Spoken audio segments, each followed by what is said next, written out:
Hi, welcome to On This Day in Tudor History with me, Claire Ridgway, author of On This Day in Tudor History. Now today I'm taking you back to the reign of King Edward VI. For On This Day in Tudor History, the 13th June 1548, Thomas Seymour, 1st Baron Seymour of Sudeley, and his wife Catherine Parr set off from Catherine's manor of Hanworth in London to travel to Seymour's seat of Sudeley Castle. Catherine was the dowager queen, having been the sixth and final wife of King Henry VIII, who died in January 1547.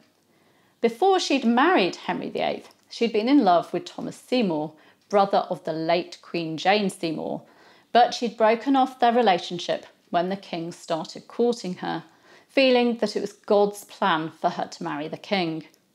Just a few months after the king's death, she'd married Seymour in secret. Catherine had been married 3 times before her marriage to Seymour. As well as her marriage to the king, she'd been married to Edward Burgh and John Neville, 3rd Baron Latimer. But all 3 marriages had been childless. However, she became pregnant quite quickly with Seymour, and by June 1548 she was 6 months pregnant. London was dangerous in the summer months, with plague being rife, and Seymour's Cotswold property, Sudeley Castle, was the perfect place for Catherine to spend the final months of her pregnancy and to give birth. On the 13th of June 1548, Seymour and Catherine, accompanied by Seymour's young ward, Lady Jane Grey, and over 100 others, left London behind. Sudeley was newly refurbished, and in the southeast end of the inner quadrangle of the castle, rooms had been prepared for Catherine. Historian Elizabeth Norton notes that these rooms were connected to the kitchen and servants' quarters by a covered corridor. Catherine was the dowager queen, an important woman, so had an extensive household to be housed at Sudeley, including her physician, Robert Hewick, her almoner, Miles Coverdale, her chaplain, John Parkhurst, Sir Robert Tyrwhitt and his wife Elizabeth, who was one of Catherine's ladies, and then her other ladies too.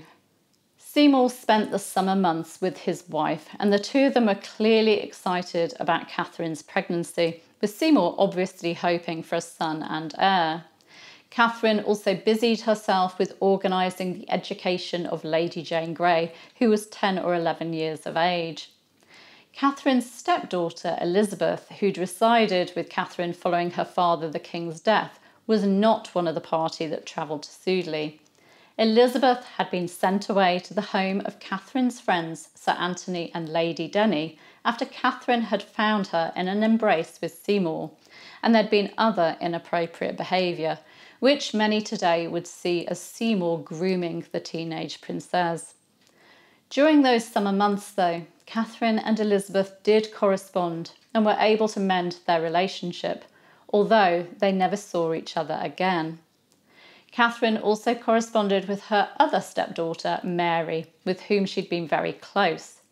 Mary had been unhappy with the speed of Catherine's marriage following the king's death, but Mary wrote to Catherine in August 1548, signing her letter, "Your Highness's humble and assured loving daughter, Mary." When Catherine gave birth to a daughter on the 30th of August 1548, she named her Mary after her stepdaughter and chose Mary to stand as godmother. Although the birth went well, by the 3rd of September, Catherine was seriously ill, and she sadly died on the 5th of September 1548. She was laid to rest in the chapel at Sudeley in a Protestant funeral, with her almoner Miles Coverdale preaching the sermon. You can find out more about Catherine Parr's death in my 5th of September video from last year, which I'll give you a link to. Just look in the description for this video, you'll find it there.